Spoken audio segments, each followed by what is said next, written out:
Olá, paz e graça, meu amigo e minha amiga. Sejam muito bem-vindos à nossa escola sabatina. E a lição de hoje, ela toca um assunto que afeta cada um de nós.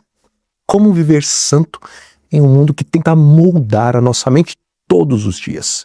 Então, fica comigo até o final, porque o nosso tema será imperdível.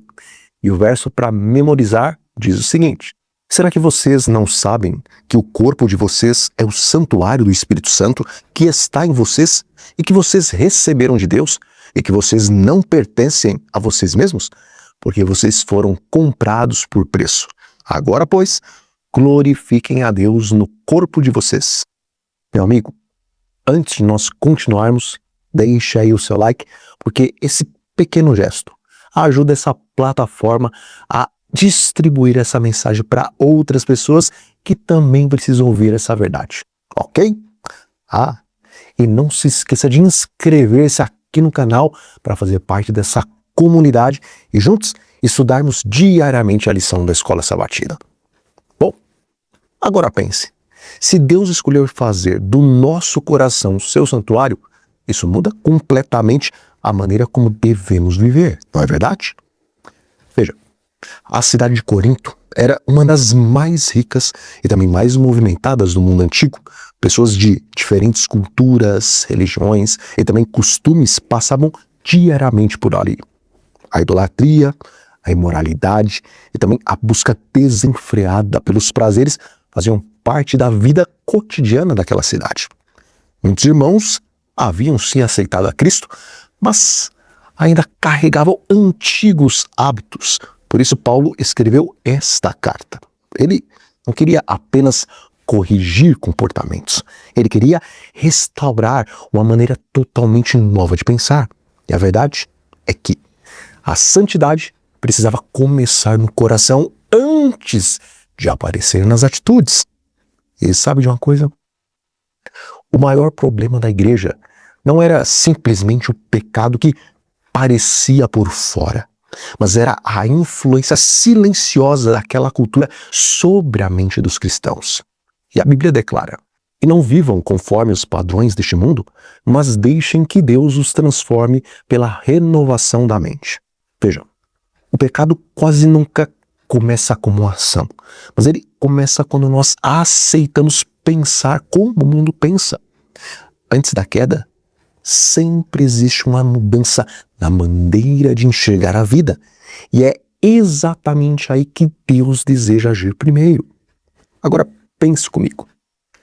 Tudo que vemos, ouvimos e consumimos diariamente deixa marcas em nossa mente, porque o coração funciona como uma espécie de porta de entrada. Por isso, a palavra diz: sobretudo o que se deve guardar, guarde o seu coração, porque dele procedem as fontes da vida. Meu amigo, escreva aqui nos comentários: eu quero guardar o meu coração para Deus. E que esse compromisso público venha a fortalecer também outras pessoas que estiverem assistindo esse estudo. Amém? Bom, e agora surge aqui uma pergunta muito importante. Como então permanecer fiel quando somos cercados por uma cultura que pensa exatamente o contrário da vontade de Deus? Será que é realmente possível viver em um mundo corrompido sem então permitir que ele domine a nossa mente? Veja, essa mesma luta continua existindo hoje. Talvez não vivamos em Corinto, mas enfrentamos sim desafios muito parecidos através das redes sociais, do entretenimento, dos valores que tentam substituir os princípios da palavra de Deus. Mas a palavra de Deus não deixa essa nossa pergunta sem resposta. Escondi a tua palavra no meu coração para eu não pecar contra ti. A vitória não acontece quando apenas resistimos à tentação. Ela começa, na verdade, quando nós alimentamos diariamente a nossa mente com a palavra de Deus. Foi assim que Jesus venceu no deserto. Em vez de discutir, debater com Satanás, Jesus respondeu simplesmente: está escrito. Quando a alma se entrega a Cristo, um novo poder toma posse do novo coração. Opera-se uma mudança que o ser humano jamais poderia realizar por si mesmo. É uma obra sobrenatural que introduz um elemento sobrenatural na natureza humana. Meu irmão e minha irmã, essa mudança, ela não acontece apenas pelo esforço próprio. Na verdade, é a pura atuação do Espírito Santo reconstruindo o caráter de Cristo dentro de nós. E quando Deus transforma o coração, as atitudes começam então naturalmente a refletir essa transformação. E existe uma verdade ainda mais maravilhosa. Paulo, ele não está apenas proibindo determinados comportamentos, ele está lembrando que nós pertencemos a Cristo, porque fomos comprados pelo sangue do Senhor. E ele diz: se alguém está em Cristo, é nova criatura. As coisas antigas já passaram e eis que se fizeram novas. Veja, Deus não apenas perdoa o passado, mas Ele cria uma nova vida, uma nova mente e também um novo propósito para aqueles que se entregam completamente a Ele. E essa é a verdadeira transformação que o Evangelho produz. Todo verdadeiro ato de obediência procede de um coração transformado. É o amor de Cristo operando no interior da vida. Quando cooperamos com Deus, Ele escreve sua lei em nossa mente e em nosso coração. Que descoberta extraordinária! A verdadeira santidade não nasce do medo, mas ela nasce do amor.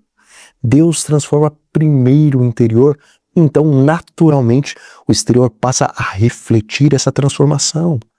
Veja, quando o Espírito Santo governa a nossa mente, a obediência ela deixa de ser um peso e ela passa a ser uma alegria na nossa vida. E agora, qual decisão você deseja tomar hoje? E antes de nós orarmos, escreva aí nos comentários o seu pedido de oração, porque vai ser um privilégio apresentar a sua vida diante de Deus. Então, vamos orar. Senhor, transforma nossa mente, guarda nosso coração e ajuda-nos a viver como verdadeiros templos do Teu Espírito Santo. Dá-nos também forças para resistir às influências desse mundo e nos faz refletir o caráter de Jesus todos os dias. E é em nome de Jesus que oramos. Amém. E amigo, antes de sair, faça como o ceifeiro lá da parábola que espalha a boa semente por todo o campo. Compartilhe aí esse estudo em suas redes sociais e assim Deus também estará usando você para alcançar alguém que está precisando dessa mensagem. Amém? E nunca se esqueça dessa verdade. Quem pertence a Cristo não é moldado pelo mundo, mas é transformado diariamente pela presença do Espírito Santo. Então, um grande abraço e eu te espero amanhã para então juntos estudarmos a lição de domingo, ok?